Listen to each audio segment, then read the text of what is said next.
Good evening बच्चों।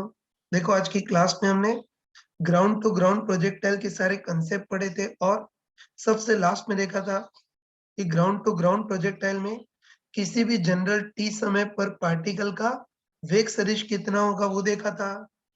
तो अब हम देखते हैं कि किसी भी जनरल टी समय पर इस बॉल का विस्थापन सदिश कितना होगा वो हम देखते हैं। ठीक, तो उसके लिए वही ग्राउंड टू ग्राउंड प्रोजेक्टाइल का नॉर्मल सा केस ले रहा हूँ। जैसे मान लेते हैं कि जमीन से किसी बॉल को यू वेग से और क्षैतिज से थीटा कोण पर ऐसा टेढ़ा फेंक रहे हैं, तो हमको पता है कि बॉल ऐसा ग्राउंड टू ग्राउंड प्रोजेक्टाइल करेगी ना। बस हमको पूछा है, हमको इस बार देखना है कि किसी भी जनरल टी समय पर इस बॉल का विस्थापन सदिश कितना होगा वो देखना है। तो ध्यान रखना कि किसी भी जनरल टी समय पर इसका विस्थापन सदिश पूछे तब भी वही कंसेप्ट है यार, कि किसी भी जनरल टी समय पर इसका एक्स विस्थापन अलग निकालेंगे और वाई विस्थापन अलग।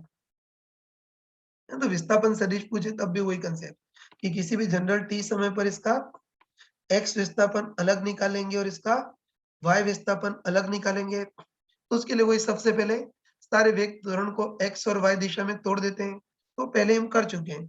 तुमको बताया कि प्रारंभिक वेग u है, इसके साथ कोण थीटा बन रहा है, तो प्रारंभिक वेग का x घटक u cos थीटा और प्रारंभिक वेग का y घटक u sin थीटा। एक बार छूट गए उसके बाद बॉल मुक्त रूप से गति करेगी, तो इस पर वास्तविक बल mg नीचे की ओर, तो वास्तविक त्वरण g नीचे की ओर, और छूटने के बाद x दिशा में कोई बल नहीं लगेगा, तो x दिशा में त्वरण भी बिल्कुल 0 होगा। तो बस बॉल ऐसे प्रोजेक्टाइल गति करेगी ना, तो हमको देखना है कि किसी भी जनरल टी समय में पार्टिकल का विस्थापन सदिश कितना होगा। है ना, किसी भी जनरल टी समय में पार्टिकल का विस्थापन सदिश कितना होगा वो देखना है। तो उसके लिए भी वही तरीका यार, है ना, उसके लिए वही तरीका कि किसी भी जनरल टी समय में पार्टिकल का एक्स विस्थापन अलग निकालेंगे और वाई विस्थापन अलग निकालेंगे। तो चलो पहले हम पहले हम किसी भी जनरल टी समय पर पार्टिकल का एक्स विस्थापन देखते हैं। तो हमको अच्छे पता है, हमको अच्छे पता है कि प्रोजेक्टाइल मोशन में बॉल पर एक्स दिशा में कोई बल या त्वरण नहीं लगता है, मतलब बॉल का एक्स वेग हमेशा कांस्टेंट रहता है, और एक्स वेग कांस्टेंट रहता है इसलिए एक्स दिशा में तो सिंपली विस्थापन बराबर वेग इनटू समय। तो S X equal to U X into T, तो यू एक्स तो कितना है u cos theta into T. तो बस किसी भी जनरल टी समय में इसका एक्स विस्थापन तो एक्स वेग इंटू समय, मतलब u cos theta into t आ गया। अब किसी भी जनरल टी समय में इसका y विस्थापन देखते हैं। तो हमको पता है कि प्रोजेक्टाइल में y दिशा में तो बॉल पर नियत बल या त्वरण लगता है, इसलिए y विस्थापन के लिए गति की समीकरण लगानी होगी। तो किसी भी जनरल टी समय पर इसका y विस्थापन कितना होगा, sy equal to U by T plus half A Y T square. तो लिख देता हूँ कि टी समय पर इसका y विस्थापन कितना होगा, sy equal to U by into T, तो होता यू बाई तो कितना है u sin theta into T plus half y त्वरण, तो y त्वरण g नीचे की ओर, इससे माइनस जी इंटू टी स्क्वायर। इसको सॉल्व करोगे तो t समय में इसका y विस्थापन आ जाएगा u sin T minus half G T square, ये आ गया। बस आराम से बताओ, आराम से बताओ कि किसी भी जनरल टी समय पर इसका x विस्थापन निकाल लिया, किसी भी जनरल टी समय पर इसका y विस्थापन निकाल लिया, तो बताओ इस बॉल का परिणामी विस्थापन ऐसा होगा ना, x विस्थापन इतना है, y विस्थापन इतना है, तो परिणामी विस्थापन ऐसा होगा, और परिणामी विस्थापन का मान कितना होगा, root of S X square plus S Y square इतना होगा। लेकिन है ना, लेकिन हमको परिणामी विस्थापन के परिमाण से मतलब नहीं है, हमको तो t समय पर विस्थापन को सदिश फॉर्म में लिखना है ना, परिमाण से मतलब नहीं है हमको, तो t समय पर विस्थापन को सदिश फॉर्म में लिखना है, तो इजीली लिख सकते हैं। तुम बताओ, तुम बताओ कि किसी भी जनरल t समय पर इसका x विस्थापन कितना है, u cos theta into T, इतना x विस्थापन मतलब i कैप, और किसी भी t समय पर इसका y विस्थापन कितना है, सॉरी किसी भी t समय पर इसका y विस्थापन कितना है, u sin theta t minus half G T square, इतना y दिशा मतलब j कैप। बस किसी भी जनरल t समय पर इसका विस्थापन सदिश लिख सकते हो, तो किसी भी जनरल t समय पर इसका विस्थापन सदिश कितना होगा, u cos theta into T, इतना x दिशा है मतलब i कैप, और u sin theta t minus half G T square जितना y दिशा में मतलब j कैप। ना बच्चों, किसी भी जनरल t समय पर इसका विस्थापन सदिश पूछा था, तो अभी तो हमने क्या किया कि t समय में इसका x विस्थापन अलग निकाला और y विस्थापन अलग निकाला, और ये इसको करने का सबसे बेस्ट तरीका होता है। तो हम तो इसी तरीके से करेंगे, लेकिन है ना लेकिन अगर तुम x और y विस्थापन दोनों एक साथ निकालना चाहो, है ना, अगर x और y विस्थापन एक साथ निकालना चाहो तो फिर हमको वेक्टर का यूज करना पड़ेगा, है ना, पहले ही बताया था। इसके x और y विस्थापन को अगर एक साथ निकालना हो तो हमको वेक्टर का यूज करना पड़ेगा। तो उसके लिए हम गति की सेकंड समीकरण लगाएंगे, है ना। और मैंने क्लास में बताया था, है ना, मैंने क्लास में बताया था कि भले ही वस्तु प्रोजेक्टाइल पथ में गति कर रही है ना, मतलब भले ही वस्तु वक्र पथ में गति कर रही है, लेकिन इसका त्वरण सदिश कंप्लीटली कांस्टेंट है, मान में भी कांस्टेंट और दिशा में भी कांस्टेंट। तो मैंने बताया था कि भले ही वस्तु वक्र पथ में गति कर रही हो, लेकिन इसका त्वरण सदिश कंप्लीटली कांस्टेंट है, इसलिए इस गति के लिए सिंपली हम गति की समीकरण बिंदास लगा सकते हैं। लेकिन वस्तु सीधी रेखा में नहीं वक्र पथ में गति कर रही है, तो गति के समीकरणों को वेक्टर फॉर्म में लगाना पड़ेगा।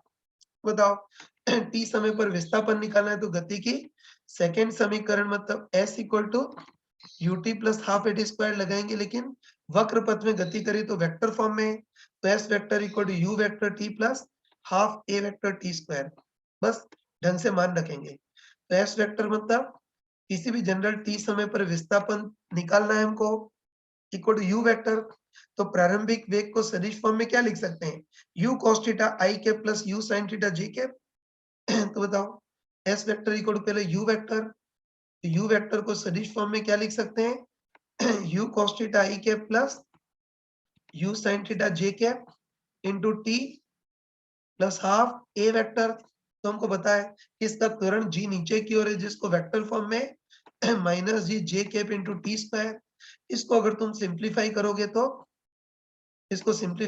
तो किसी भी जनरल t समय पर विस्थापन सदिश अपने पास कितना आएगा, u cos theta into T I cap plus u sin theta into T minus half G T square J cap. तो बताओ कि x और बताओ x और y गति को अलग अलग स्टडी किया था, तब भी t समय पर विस्थापन सदिश उतना ही आया था, और अगर वेक्टर से करेंगे तब भी उतना ही आएगा। पता होना चाहिए कि दोनों का मतलब सेम ही है, दोनों की भावना सेम ही है ना। लेकिन तुम अच्छे ध्यान रखना कि अभी हमने दोनों तरीकों से कर लिया, दोनों तरीकों से कर तो लिया, लेकिन अब हमको कभी भी टी किसी भी जनरल टी समय पर विस्थापन सदिश पूछे तो हम तो वही करेंगे कि x विस्थापन अलग और y विस्थापन अलग। लेकिन अगर ज्यादा उलझना नहीं हो, x और y विस्थापन को एक साथ निकालना हो, तो वेक्टर का भी बिंदास यूज कर सकते हो, कोई पाप नहीं है।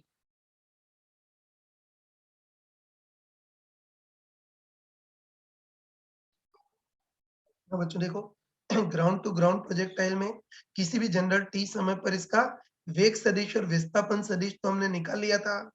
अब हम एक बहुत इंपॉर्टेंट चीज देखते हैं, मतलब हम देखते हैं कि कभी भी कोई वस्तु ग्राउंड टू ग्राउंड प्रोजेक्टाइल करे तो इस वस्तु के पथ या ट्रेजेक्टरी की समीकरण क्या होगी वो देखना है ना। और तुम अच्छे ध्यान रखना कि पथ या ट्रेजेक्टरी की समीकरण का मतलब होता है इसके x और y निर्देशांक में रिलेशन। बस इस वस्तु के पथ की समीकरण निकालनी है, मतलब इनडायरेक्टली हमको इसके x और y निर्देशांक में रिलेशन देखना है। ये चलो कोई ग्राउंड टू ग्राउंड प्रोजेक्टाइल का प्रैक्टिकल केस देते हैं। ये तो मान लेते हैं कि जमीन से किसी बॉल को u वेग और थीटा कोण पर फेंका है, तो बॉल ऐसा ग्राउंड टू ग्राउंड प्रोजेक्टाइल कर रही है, और हमको पता है कि आसानी के लिए बॉल को जहां से फेंकते हैं उसी प्रक्षेपण बिंदु को हम मूल बिंदु मान लेते हैं। क्षैतिज दिशा को x अक्ष, ऊर्ध्वाधर दिशा को y अक्ष मान लेते हैं। फिर प्रारंभिक वेग और त्वरण को x और y दिशा में घटक करना वो पहले ही देख चुके हैं, तो हमको पता है कि प्रारंभिक वेग u है, इसके साथ कौन बन रहा है, तो प्रारंभिक वेग का x घटक u cos थीटा और प्रारंभिक वेग का y घटक u sin थीटा। फिर पता है कि y दिशा में बल mg, तो y दिशा का त्वरण g, और प्रोजेक्टाइल में x दिशा में कोई बल नहीं लगता है, तो x त्वरण बिल्कुल 0 होता है। ये तो बॉल से प्रोजेक्टाइल गति करेगी, और एक घटक और वो सब पहले भी हम देख चुके थे, है ना। तो देखो इस बार हमको देखना है कि, है ना, इस बार हमको देखना है कि कोई भी ball ground to ground projectile करे तो इसके पथ या ट्रेजेक्टरी की समीकरण क्या होगी वो देखना है। और हम अच्छे समझते हैं, है ना, अच्छे समझते हैं कि पथ या ट्रेजेक्टरी की समीकरण निकालनी है, मतलब इनडायरेक्टली हमको इसके एक्स और वाई कोऑर्डिनेट में रिलेशन निकालना है ना, वही कि पथ की समीकरण निकालनी है, मतलब इनडायरेक्टली इसके एक्स और वाई निर्देशांक में रिलेशन निकालना है। और तुम अच्छे ध्यान रखना, है ना, अच्छे ध्यान रखना कि पूरी फिजिक्स में कभी भी पथ या ट्रेजेक्टरी की समीकरण निकालनी हो तो उसका सेट तरीका होता है। हम क्या करते हैं, किसी भी जनरल टी समय पर इसका एक्स निर्देशांक निकालते हैं, फिर किसी भी जनरल टी समय पर इसका वाई निर्देशांक निकालते हैं, और फिर एक्स और वाई को रिलेट कर देते हैं। बस इस बार भी पथ की समीकरण के लिए वही तरीका लगाएंगे कि किसी भी जनरल टी समय पर इसका एक्स निर्देशांक, किसी भी जनरल टी समय पर इसका वाई निर्देशांक, और फिर सिंपली एक्स और वाई को रिलेट करेंगे, है ना। स्टार्ट करते हैं, हम इसको स्टार्ट करते हैं। तो सबसे पहले हम, है ना, सबसे पहले हम किसी भी जनरल टी समय पर इसका एक्स निर्देशांक निकालते हैं, मतलब इसका एक्स विस्थापन, है ना। तो सबसे पहले किसी भी जनरल टी समय पर इसका एक्स निर्देशांक देखना है, मतलब एक्स विस्थापन देखना है। हमको अच्छे पता है कि प्रोजेक्टाइल गति में इसका एक्स वेग हमेशा कांस्टेंट रहता है, इससे एक्स दिशा में तो सिंपली विस्थापन बराबर वेग इंटू समय, मतलब S X equal to U X into T. तो बताओ यू एक्स तो कितना है, U cos theta into T. बस किसी भी जनरल, है ना, किसी भी जनरल टी समय पर इसका एक्स विस्थापन you cos theta into T होगा। और हम क्लियरली बोल सकते हैं, है ना, हम क्लियरली बोल सकते हैं कि लकीली वस्तु मूल बिंदु से स्टार्ट हो रही है तो मूल बिंदु से स्टार्ट हो रही है तो जितना एक्स विस्थापन होगा उतना ही एक्स निर्देशांक होगा, है ना। तुम बताओ कि वस्तु मूल बिंदु से स्टार्ट हो और एक्स विस्थापन 10 है तो इसका एक्स निर्देशांक भी 10 हो जाएगा ना तो ये ध्यान रखना कि वस्तु मूल बिंदु से स्टार्ट हो रही है तो जितना एक्स विस्थापन है उतना ही एक्स निर्देशांक हो जाएगा। तो किसी भी जनरल टी समय पर एक्स विस्थापन u cos theta into T है तो एक्स विस्थापन भी u cos theta into T होगा। बस किसी भी जनरल टी समय पर इसका एक्स निर्देशांक निकाल लिया, तो वैसे ही हम किसी भी जनरल टी समय पर इसका वाई निर्देशांक या वाई विस्थापन देखते हैं। तो हमको पता है कि प्रोजेक्टाइल में वाई दिशा में नियत बल या त्वरण लगता है इससे वाई विस्थापन के लिए गति की समीकरण लगाएंगे, तो S Y equal to U Y T plus half A Y T square लिख देता हूँ, पहले यू वाई।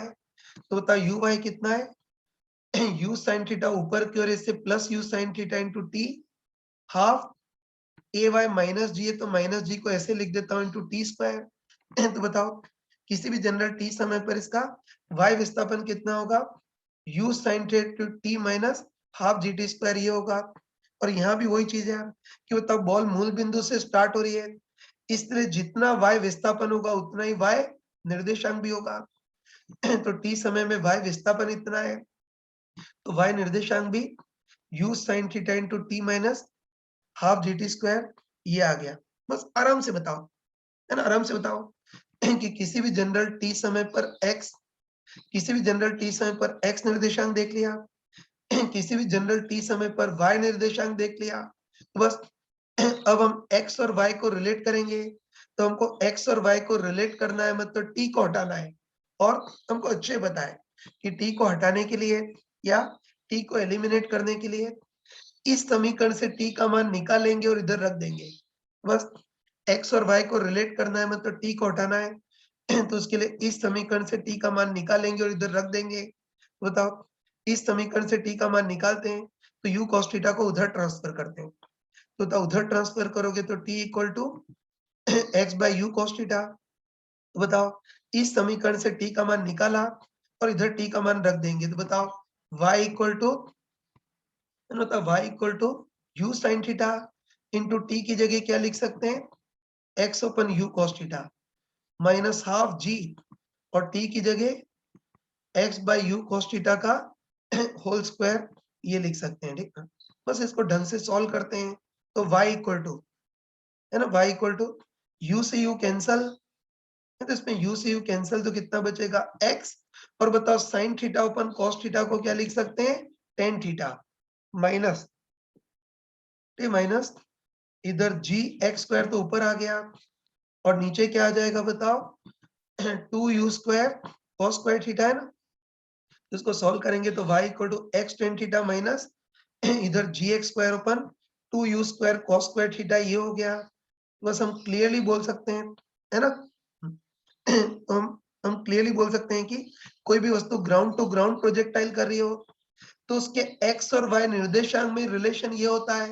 तो दूसरे शब्दों में बोल सकते हैं कि इसके पथ या ट्रेजेक्टरी की भी समीकरण ये वाली आ गई।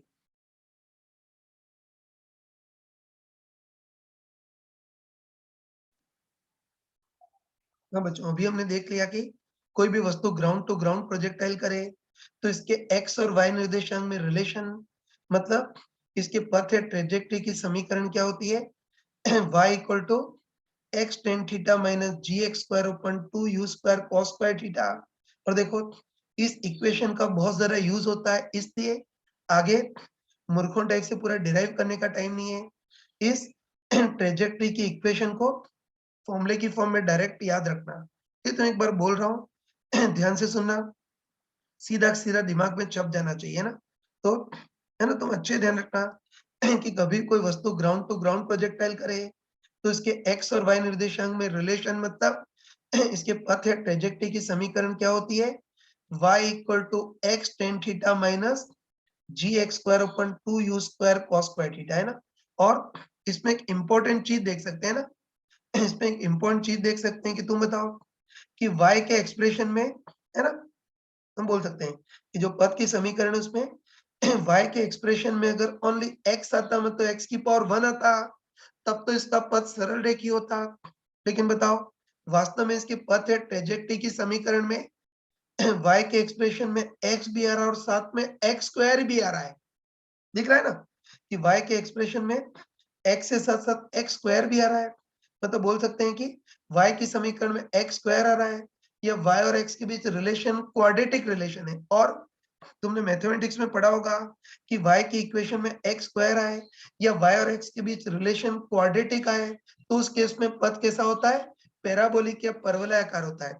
तो हम क्लियरली बोल सकते हैं कि ट्रेजेक्टरी की समीकरण में y में x स्क्वायर आ रहा है, मतलब y और x के बीच रिलेशन क्वाड्रेटिक रिलेशन है, इसलिए इस वस्तु का पद पैराबोलिक होगा। तो तुम याद करके बताओ कि ये वाली चीज, है ना, ये वाली चीज प्रोजेक्टाइल के सबसे पहले लेक्चर में मैंने रिजल्ट की फॉर्म में बताई थी, है ना। तो मैंने बताया था, है ना, मैंने बताया था कि कभी भी वस्तु पर लगने वाला बल या त्वरण वेग से टेढ़ा हो और कंप्लीटली कांस्टेंट हो तो उसका पथ मुड़ करके वक्राकार हो जाएगा और वक्राकार में भी पैराबोलिक होगा। उस टाइम पे रिजल्ट की फॉर्म में बताया था, लेकिन अब मैथमेटिकली भी प्रूव हो गया। तो पहले तो हम डर डर करके बोल रहे थे, लेकिन अब हम कॉन्फिडेंट ही बोल सकते हैं ना।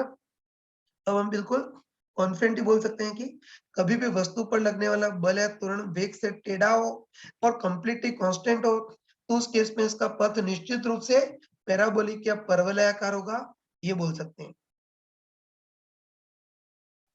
हाँ बच्चों, इस ट्रेजेक्टरी की इक्वेशन में एक और इम्पोर्टेंट चीज देखना, तो तुम अच्छे ध्यान रखना कि वैसे तो, है ना, वैसे तो ट्रेजेक्टरी की इक्वेशन हमने ग्राउंड टू ग्राउंड प्रोजेक्टाइल के लिए प्रूव की थी, है ना, कि वैसे ट्रेजेक्टरी की इक्वेशन हमने ग्राउंड टू ग्राउंड प्रोजेक्टाइल के लिए निकाली थी। लेकिन ध्यान रखना कि actually ground to ground projectile नहीं, चाहे कैसा भी प्रोजेक्टाइल हो उसमें भी हम ट्रेजेक्टरी की इक्वेशन लगा सकते हैं। जैसे मान लेते हैं कि बॉल को जमीन से नहीं फेंका, किसी ऊंचे टावर से फेंका है और ये प्रोजेक्टाइल गति कर रही है, तो ध्यान रखना कि ग्राउंड टू ग्राउंड प्रोजेक्टाइल के लिए नहीं, इनफैक्ट टावर से जो प्रोजेक्टाइल हो रहा है उसके लिए भी एक ट्रेजेक्टरी की इक्वेशन लगा सकते हैं। बस दो ही सावधानियां रखना, एक तो ध्यान रखना कि बॉल को जहां से फेंका है चालाकी से उसी को मूल बिंदु मान लेना, फिर क्षैतिज दिशा को x और ऊर्ध्वाधर ऊपर वाली दिशा को y दिशा मान लेना।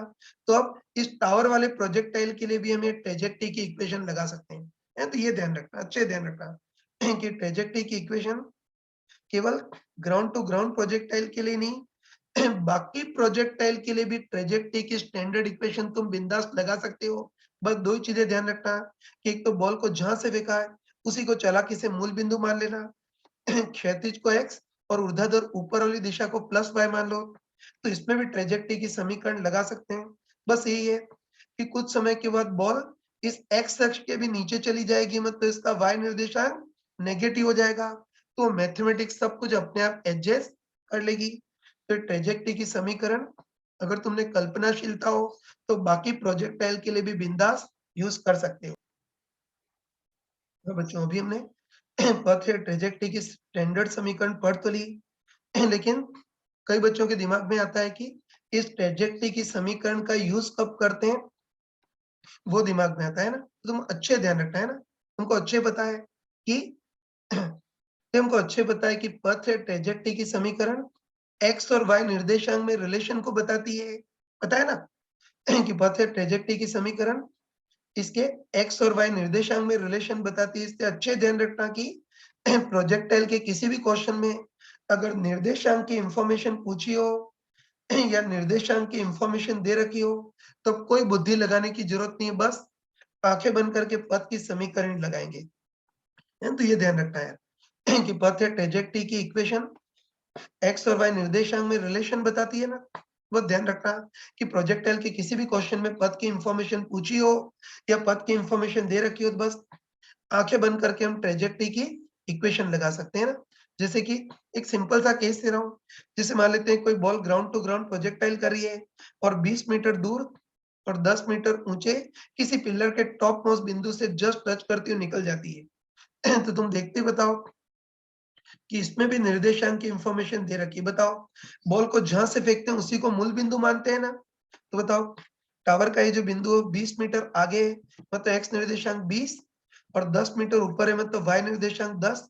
तो तुम आराम से बताओ कि इसमें भी निर्देशांक की इंफॉर्मेशन दे रखी है और बस निर्देशांक की इंफॉर्मेशन दे रखी है, तो बस कोई बुद्धि लगाने की जरूरत नहीं, बस भगवान का नाम लेकर के ट्रेजेक्टरी की इक्वेशन लगा देंगे। इसमें x का मान क्या रख दोगे 20 और y का मान 10। तो याद रखना कि प्रोजेक्टाइल के किसी भी क्वेश्चन में निर्देशांक की इंफॉर्मेशन दे रखी हो या पूछी हो तो बस आंखें बंद करके हम ट्रेजेक्टरी की इक्वेशन लगा सकते हैं। मैं बच्चों आगे बढ़ रहा हूँ तो ध्यान रखना कि नॉर्मली जो क्वेश्चन आते हैं उसमें तो हमको निर्देशांक डायरेक्ट दिए होते हैं, और ध्यान रखना कि निर्देशांक डायरेक्ट दिए हो तब तो हम ट्रेजेक्टरी की स्टैंडर्ड समीकरण लगाते हैं। लेकिन ध्यान रखना कि कुछ क्वेश्चन ऐसे होते हैं ना, कुछ क्वेश्चन ऐसे होते हैं जिसमें निर्देशांक जो है वो परास या रेंज की फॉर्म में दिए होते हैं। तो ऐसे मान लेते हैं कि किसी प्रोजेक्टाइल की परास या रेंज आर है और ये वस्तु 2r/3, 3r/5 इस बिंदु से गुजर रही है। तो ये ध्यान रखना कि अधिकतर तो निर्देशांक डायरेक्ट दिए होते हैं, लेकिन कुछ ऐसे क्वेश्चन होते हैं जिसमें निर्देशांक को परास या रेंज की फॉर्म में दिया होता है। और तुम खुद बताओ कि अगर निर्देशांक को परास या रेंज की फॉर्म में दिया हो तो फिर हमको ट्रेजेक्टरी की इक्वेशन को भी परास या रेंज की फॉर्म में कन्वर्ट करना होगा, है ना। तो हिम्मत करके स्टार्ट करते हैं। तो हमको पता है कि कोई वस्तु ग्राउंड टू ग्राउंड प्रोजेक्टाइल करे तो ट्रेजेक्टरी की स्टैंडर्ड इक्वेशन तो y equal to x tan theta minus gx² / 2u² cos² theta होती है।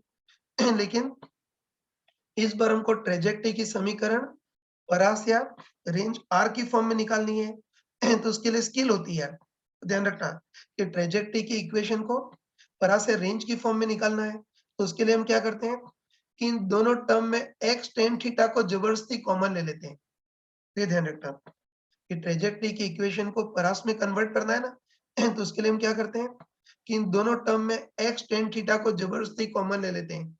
तो तुम बताओ कि x tan थीटा को जबरदस्ती कॉमन लेंगे तो इधर तो कितना आएगा 1 माइनस इधर g, एक x को कॉमन ले लिया तो एक ही x बचेगा और पर नीचे 2u² cos² थीटा तो आएगा ही। लेकिन बताओ tan थीटा नहीं था फिर भी जबरदस्ती कॉमन लिया है तो इस पाप को कैंसिल करने के लिए 1/tan थीटा भी करना पड़ेगा, है ना। जैसे सिंपल शब्दों में बोल सकते हैं कि बताओ जैसे a प्लस बी है तो इसमें a को जबरदस्ती कॉमन ले लेंगे तो कितना आ जाएगा 1 प्लस बी बाय। जैसे यहाँ भी वही किया है कि परास की फॉर्म में लाने के लिए दोनों टर्म में x tan थीटा को जबरदस्ती कॉमन ले लिया है x tan थीटा को जबरदस्ती कॉमन लेंगे तो इधर 1 माइनस जी, एक x को कॉमन ले लिया तो एक ही x आएगा, अपन 2u square cos square theta तो रहेगा ही। और इस सेकेंड टर्म में tan थीटा नहीं था, फिर भी जबरदस्ती कॉमन लिया है तो इस पाप को कैंसिल करने के लिए 1 बाय tan थीटा करना होगा। बस अब थोड़ा सॉल्व करते हैं, है ना, थोड़ा सॉल्व करते हैं। तो तुम बताओ कि tan थीटा क्या होता है, sin थीटा अपन cos थीटा, तो 1 बाय tan थीटा को हम क्या लिख सकते हैं, cos थीटा अपन sin थीटा लिख सकते हैं। तो तुम बताओ कि इस cos थीटा से एक cos थीटा कैंसिल हो जाएगा ना, तो इस cos थीटा से एक cos थीटा कैंसिल हो जाएगा। अब इसको सुंदर टाइप से जमाते हैं, इसको सुंदर टाइप से जमाते हैं, तो बताओ y equal to X tan theta को तो ऐसे ही रहने देते हैं 1 माइनस, ध्यान से देखना, x tan थीटा को ऐसे ही 1 माइनस, इधर देखते हैं तो बताओ इधर जी एक्स ऐसे ही रहने देते हैं ओपन, है ना, ओपन नीचे कितना है u स्क्वायर इंटू 2 को इधर लिखते हैं, एक cos थीटा कैंसिल हो गया तो एक cos थीटा बचेगा और ये sin थीटा भी नीचे आ जाएगा, है ना। तो सुंदर टाइप से जमाएंगे तो ये आएगा y equal to X tan theta 1 minus G X upon u square 2 sin theta cos theta, ये आ गया। इसमें 2 sin थीटा cos थीटा को sin 2 थीटा बोल सकते हैं, और ये जो g है उसको नीचे ले आते हैं तो ये इधर चला जाएगा, है ना। ध्यान रखना कि ऊपर जो g है उसको अगर नीचे लाएंगे तो ये डिवाइड बाय जी में कन्वर्ट हो जाएगा। अब बताओ इस नमूने को देखना, है ना, इस नमूने को देखना।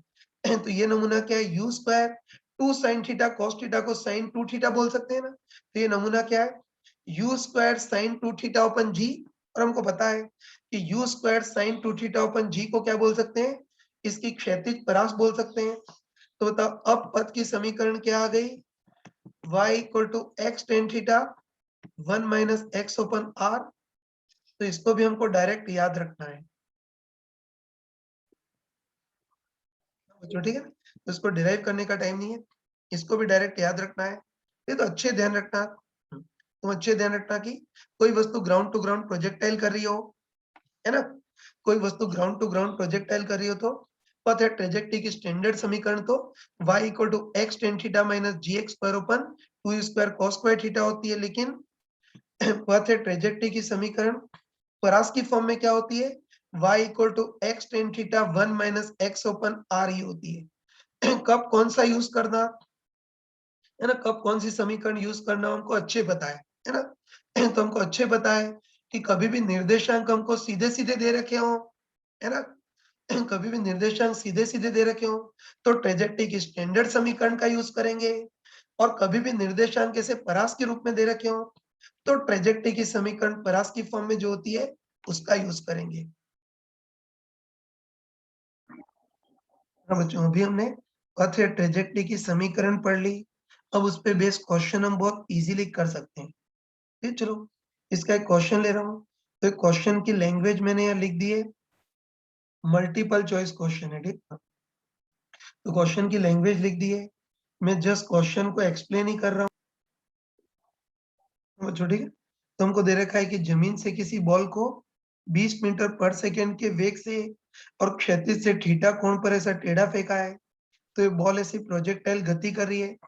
अब हमको दे रखा है कि प्रक्षेपण बिंदु से 20 मीटर क्षैतिज दूरी पर कोई पिलर है जिसकी ऊंचाई 10 मीटर है, और, है ना, और क्वेश्चन में हमको दे रखा है कि ये बॉल पिलर के टॉप मोस्ट पॉइंट को जस्ट टच करती हुई निकल जाती है, तो उसके लिए इसका प्रक्षेपण कोण थीटा कितना होना चाहिए वो देखना है।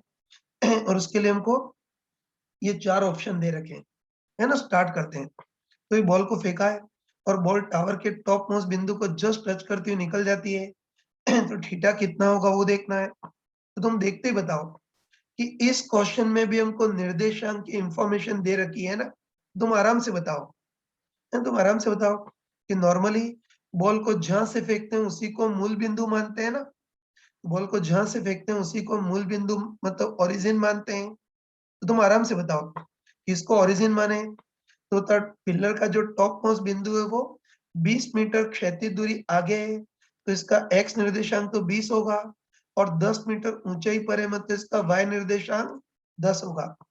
बस आराम से बताओ कि प्रक्षेपण बिंदु को मूल बिंदु माने तो पिलर के टॉप मोस्ट बिंदु के निर्देशांक 20, 10 ये होंगे। तो तुम खुद बताओ कि इस बार भी इस क्वेश्चन में हमको निर्देशांक की इंफॉर्मेशन दे रखी है, और मैंने चमका कर बताया था कि प्रोजेक्टाइल के किसी भी क्वेश्चन में निर्देशांक की इंफॉर्मेशन दे रखी हो तो कोई बुद्धि लगाने की जरूरत नहीं, बस भगवान का नाम लेकर के ट्रेजेक्टरी की स्टैंडर्ड इक्वेशन लगा देते हैं। तो हमको याद है कि ट्रेजेक्टरी की standard equation y equal to x tan theta minus gx² upon 2u² cos² theta ये होती है।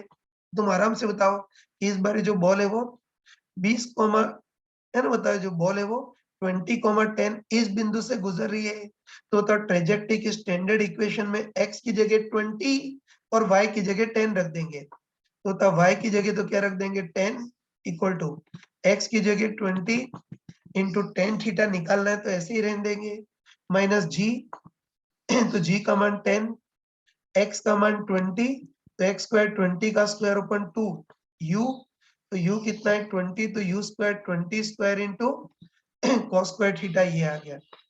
आगे इसको थोड़ा सॉल्व कर सकते हैं, तो बताओ कि सॉल्व करेंगे तो 20² से 20² कैंसल, और 2 को 10 से कैंसल करेंगे तो बचेगा 5। तो ये अपनी इक्वेशन आ गई, ठीक है। अब सबसे मेन चीज है कि इस इक्वेशन को सॉल्व कैसे करें। कई बच्चे तो यहीं आकर के अटक जाते हैं। तो सबसे मेन चीज है कि इस इक्वेशन को सॉल्व कैसे करें। तो याद रखना कि इस इक्वेशन को सॉल्व करने की भी स्किल होती है ना। तो तुम बताओ कि ये 10 है ना, ये tan थीटा है तो बताओ इसको भी अगर tan थीटा की फॉर्म में कन्वर्ट कर लें तो सॉल्व कर सकते हैं ना। तो उसके लिए करते हैं कि ये tan थीटा है तो इसको भी tan थीटा की फॉर्म में कन्वर्ट करते हैं तो तुम स्मार्टली बताओ कि 1/cos² थीटा है ना। तो तुम बताओ कि 1/cos² थीटा को हम क्या लिख सकते हैं sec² थीटा, और sec² थीटा को tan की फॉर्म में क्या लिख सकते हैं 1 + tan² थीटा। तो ये मेन चीज है कि 1/cos² थीटा को sec² थीटा और sec² थीटा को हम 1 + tan² थीटा की फॉर्म में लिख सकते हैं तो बताओ अब tan थीटा की फॉर्म में क्वाड्रेटिक इक्वेशन आ जाएगी। तो आगे सिंप्लीफाई कर लोगे ना, आगे सिंप्लीफाई कर लेना तो इसको सॉल्व करोगे तो tan थीटा की फॉर्म में क्वाड्रेटिक इक्वेशन आएगी। और मैं डायरेक्ट बता रहा हूँ इसको थोड़ा सिंप्लीफाई करोगे तो tan थीटा की फॉर्म में tan थीटा की फॉर्म में क्वाड्रेटिक इक्वेशन तुम्हारे पास क्या आएगी tan² theta minus 4 tan theta plus 3 equal to 0। ये छोटी मोटी कैलकुलेशन तुम कर सकते हैं ना, इसमें 5 कॉमन आकर के कैंसिल हो जाएगा और इसको सिंप्लीफाई करोगे तो क्वाड्रेटिक इक्वेशन क्या बन जाएगी tan² theta minus 4 tan theta plus 3 equal to 0 ही आ जाएगी। बस इसको सॉल्व करने के लिए सिंपली इसके फैक्टर करते हैं। तो फैक्टर के लिए वही यार कि 3 के ऐसे टुकड़े करो कि ऐड करने पर 4 आए, तो 3 × 1। तो बताओ ये tan² theta minus 4 tan theta को क्या लिख देंगे -1 tan theta minus 3 tan theta plus 3 equal to 0। आगे फैक्टर कर सकते हो। तो बताओ इसमें tan थीटा को कॉमन लेंगे तो tan थीटा माइनस 1, इसमें -3 को कॉमन लेंगे तो tan theta minus 1 equal to 0। इन दोनों में कॉमन क्या आएगा tan थीटा माइनस 1 कॉमन आ जाएगा, इसको कॉमन लेंगे तो tan theta minus 3 equal to 0। ये इसके फैक्टर हो गए। तो बस सभी को बताए ना, सभी को बताया कि इसके फैक्टर करेंगे तो इसके दो सॉल्यूशन आ सकते हैं। बताओ एक तो tan theta minus 1 equal to 0 हो सकता है, तो उससे tan थीटा इक्वल टू 1, और एक tan theta minus 3 equal to भी 0 हो सकता है, तो उससे tan थीटा इक्वल टू 3। तो इसके दो सॉल्यूशन आएंगे, एक तो tan थीटा इक्वल टू 1 और tan थीटा इक्वल टू 3। तुम डायरेक्ट बताओ कि अगर tan थीटा इक्वल टू 1 हो तो थीटा इक्वल टू 45 डिग्री, और tan थीटा इक्वल टू 3 हो तो थीटा को हम क्या लिखेंगे tan इनवर्स 3। तो इसके दो सॉल्यूशन आएंगे ना। तो बॉल पिलर के टॉप मोस्ट बिंदु को जस्ट टच करती चली जाए, उसके लिए थीटा 45 डिग्री भी हो सकता है या थीटा tan इनवर्स 3 भी हो सकता है। तो ये ए और डी दोनों आंसर सही होंगे। तो इसको सॉल्व करने की स्किल आनी चाहिए।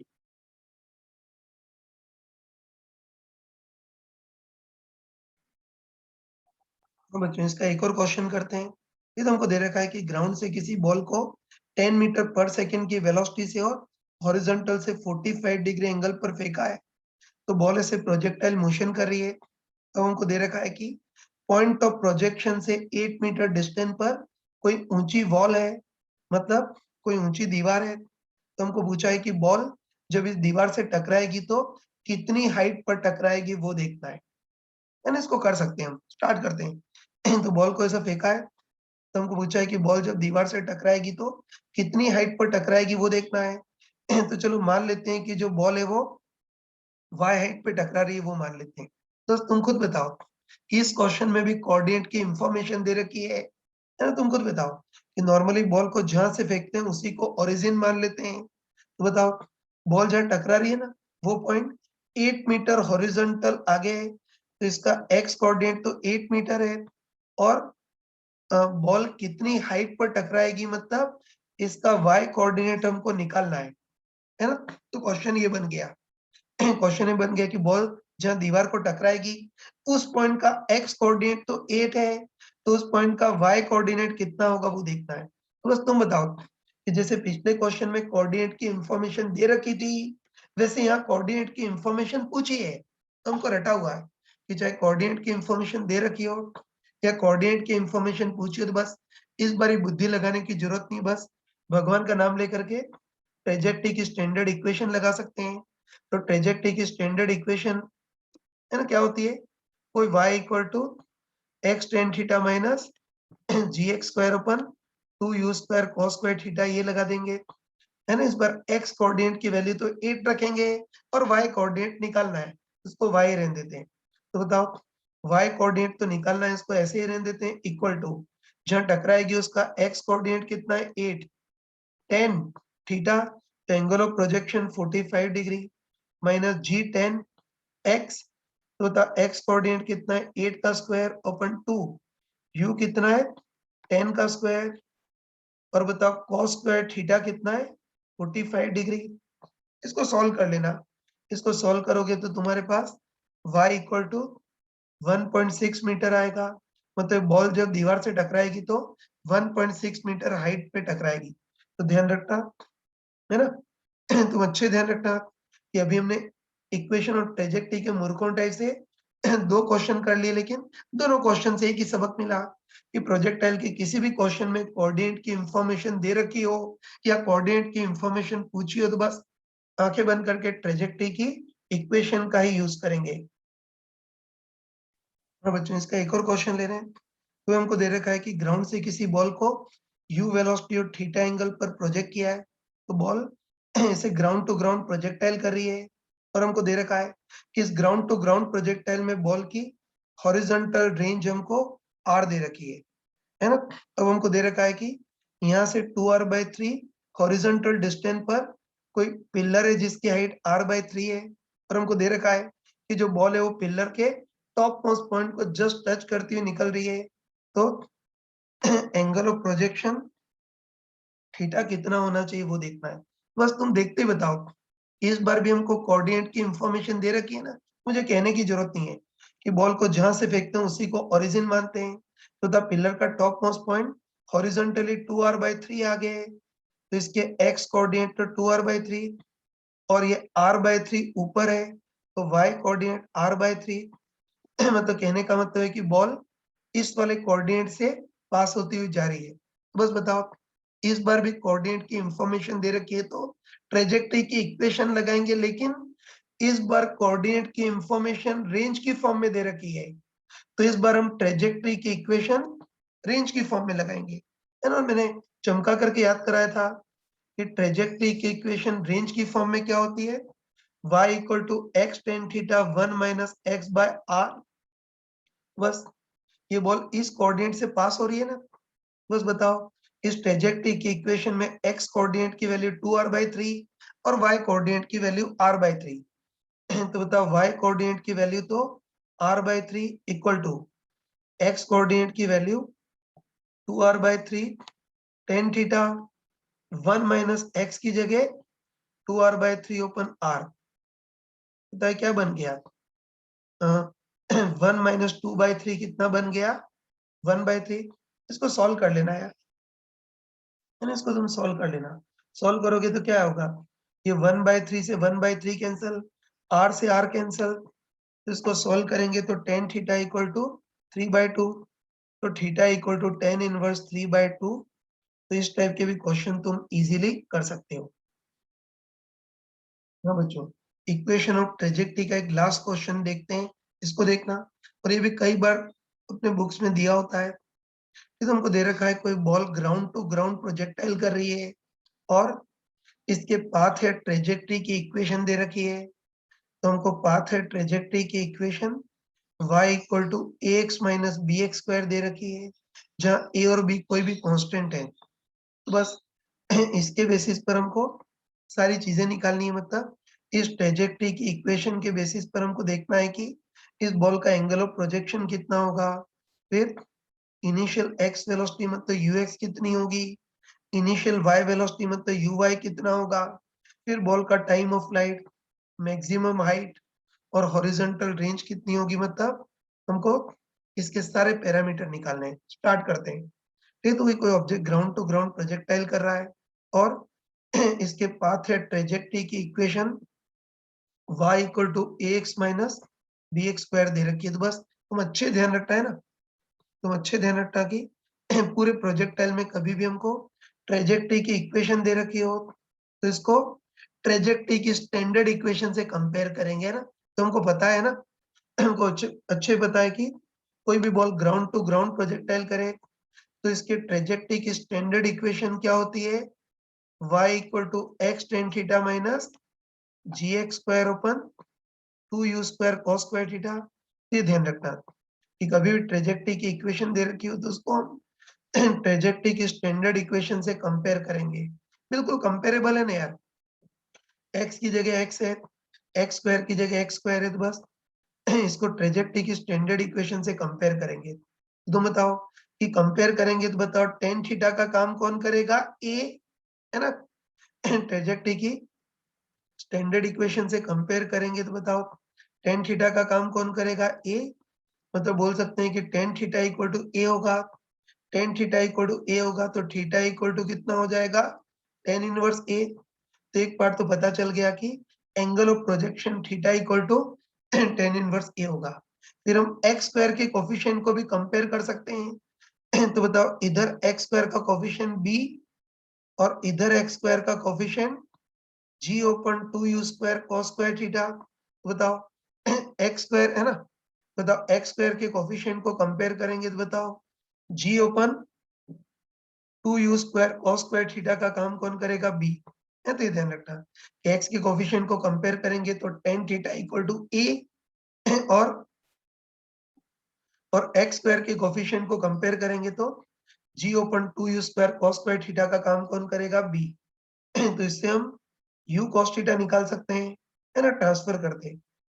इस चीज को इधर ले आते हैं और b को इधर। तो बताओ इस पूरी चीज को ऊपर ले आएंगे तो यहाँ q square cos square theta आ जाएगा और b को नीचे ले आएंगे तो कितना आ जाएगा, g ओपन 2b इतना आ गया। बट डायरेक्ट बताओ कि u square cos square theta g by 2 भी आ गया तो u cos थीटा कितना आएगा, इसका अंडर रूट मतलब under root g by 2b इतना आ गया। और तुम बताओ, है ना, तुम बताओ कि u cos थीटा को हम क्या बोल सकते हैं, इनिशियल x वेलोसिटी।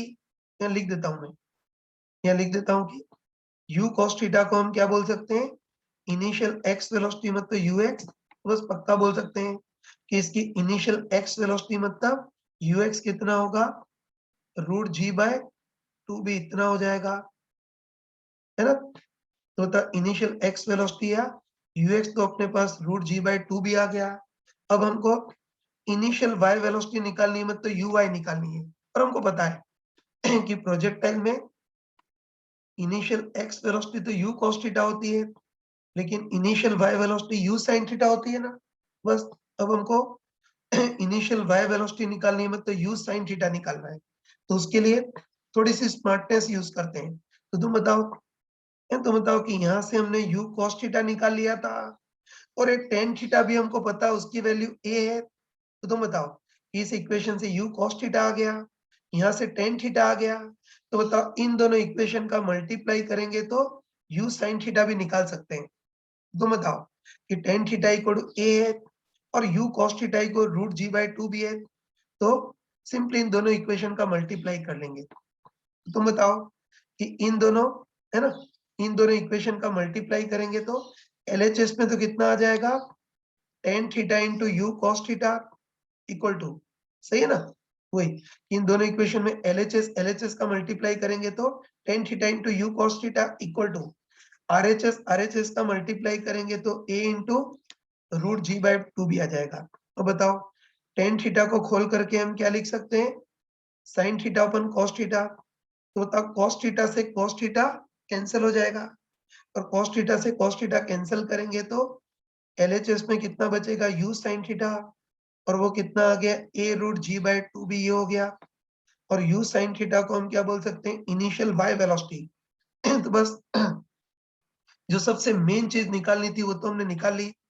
तो पता चल गया कि बॉल की इनिशियल x वेलोसिटी मतलब ux कितना होगा, root g by two b, और बॉल की इनिशियल y वेलोसिटी मतलब uy कितना होगा, a root g by two b. बस ux और uy आ गया, तो अब तो हम अपनी सारी चीजें फटाफट निकाल सकते हैं। तो आगे हमको पूछा है कि इसका टाइम ऑफ फ्लाइट मतलब उड्डयन काल कितना होगा। तो हमको पता है कि टाइम ऑफ फ्लाइट को डिटेल में हम 2u sin थीटा बाई जी लिखते हैं, लेकिन शॉर्ट फॉर्म में क्या लिख सकते हैं, 2uy बाई जी, बस वैल्यू रख दो।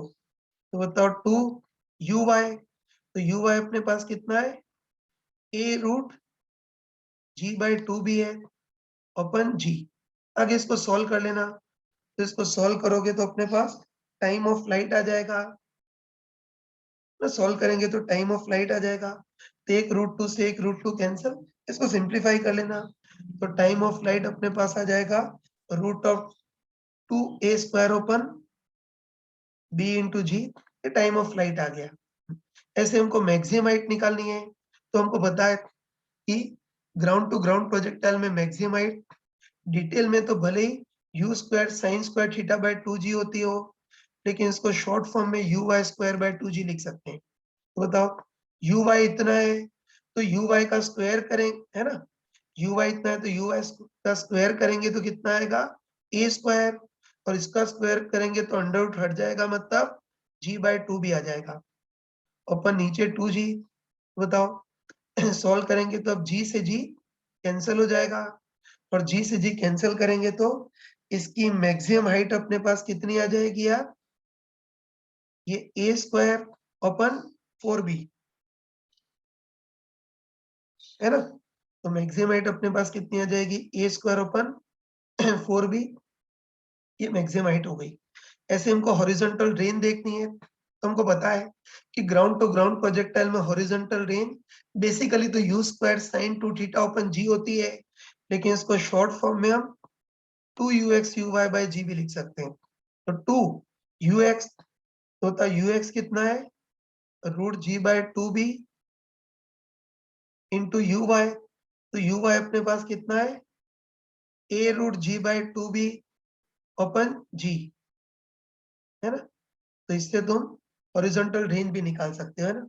तो चलो जगह की थोड़ी कमी है तो मैं डायरेक्ट बता रहा हूँ कि सॉल्व करेंगे तो रूट जी इंटू रूट जी जी, ये जी से जी कैंसिल हो जाएगा अपना, है ना। तो इसको सॉल्व करेंगे तो हॉरिजॉन्टल रेंज कितनी आ जाएगी, बता, root two into root two, two two से टू भी कैंसिल, तो हॉरिजॉन्टल रेंज कितनी आ जाएगी, ऊपर तो ए और नीचे root b into root b b, तो horizontal range a by b आ गई। तो इस ऐसे करते हैं। तो बस एक ही चीज ध्यान रखना कि कभी भी हमको ट्रेजेक्टरी की इक्वेशन दे तो इसको ट्रेजेक्टरी की स्टैंडर्ड इक्वेशन से कंपेयर करेंगे, है ना। कंपेयर करके सबसे पहले यूएक्स और यूवाई निकालेंगे, यूएक्स और यूवाई आ गया तो उससे बाकी सारी चीजें इजीली निकाल सकते हैं।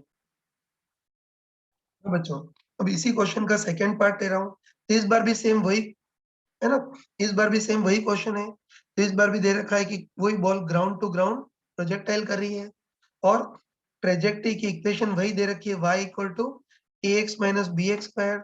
लेकिन पिछले पार्ट में तुमको दुनिया भर की सारी चीजें पूछी थी, लेकिन इस बार सेकेंड पार्ट में हमको ओनली इसकी रेंज और एंगल ऑफ प्रोजेक्शन थीटा ही निकालना है ना। तो फर्स्ट पार्ट में सारी चीजें, लेकिन सेकेंड पार्ट में हमको ओनली रेंज और एंगल ऑफ प्रोजेक्शन थीटा ही निकालना है। तो तुम अच्छे ध्यान रखना, है ना, अच्छे ध्यान रखना कि अगर सारी चीजें पूछी हो तब तो इसको ट्रेजेक्टरी की स्टैंडर्ड इक्वेशन से कंपेयर करेंगे, लेकिन अगर हमको ओनली रेंज और थीटा ही पूछा हो तो फिर इसको ट्रेजेक्टरी की equation in the form of range जो होती है उससे कंपेयर करेंगे, है ना। तो ध्यान रखना कि ओनली रेंज और थीटा पूछा है तो इसको ट्रेजेक्टरी की equation in the form of जो रेंज होती है उससे कंपेयर करेंगे, मतलब y equal to x tan theta 1 minus x upon R उससे कंपेयर करेंगे।